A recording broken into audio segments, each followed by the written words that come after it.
balasaabka gobolka Sool Cabdi Khayr Dirir ayaa dhagax dhigay cirbiyood wasaaradda kheyraadka biyuhu ay ka hirgelinayso deegaanka si xawle ee gobolka Sool maayirka degmada Yogoori Ile Xuseen Farataag ayaa ka hadlay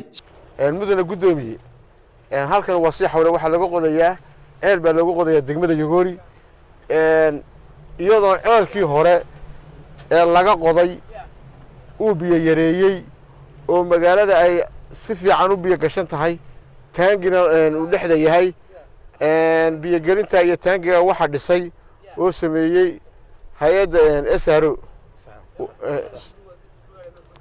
biyo gelinta hore waxa sameeyay SRO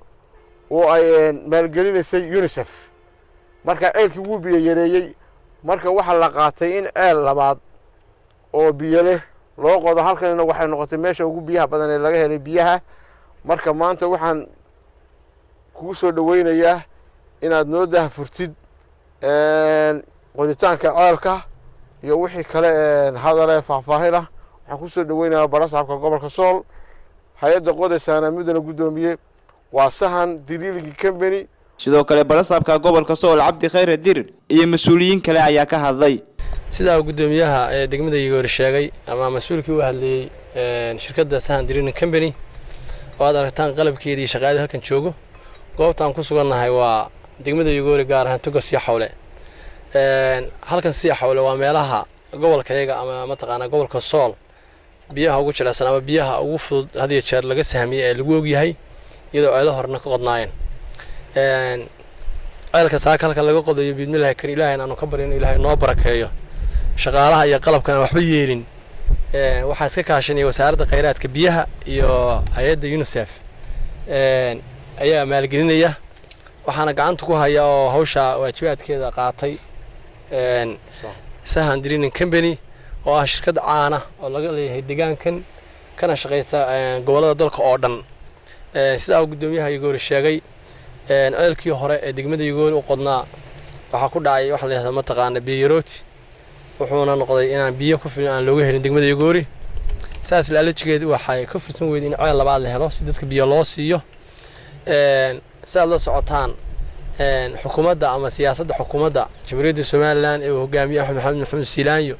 iyo xisbiga kulmiye ee talada maanta haya waxa ka go'an dalka koono walba iyo dhinac walba ha ahaatee in dadka la siiyo biyo ku filan loo helo nadiif ah siyaasadda dawladdu taas weeye ta gobolkuna waa taa weeye taas anagu hirgelinayna waxa soo socda oo kale anagu bishaaranaya shacabweynaha gobolka Sool ceelal fara badan oo ay dawladdu soo wado ayna mas'uul ka tahay wasaaradda kheyraadka biyaha ceelalkaas oo intooda badan laga qodi doono hadii ilaahay xagga hawdka loo qorsheeyay sanadkan dabayaaqadiisa inay ka fulaan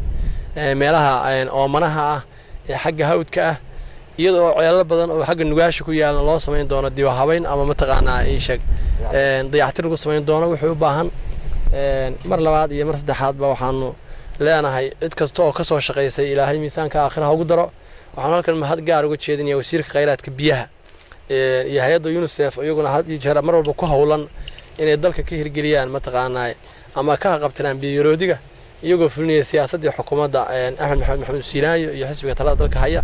Allah idin barakeeyo leenahay insha Allah ta'ala qodno ceelkan naloo igmaday kan soo baxna waajibaadkiisa iyadoo ay maalgelinayso oo ay arinta mas'uul ka tahay wasaaradda kheyraadka biyaha UNICEF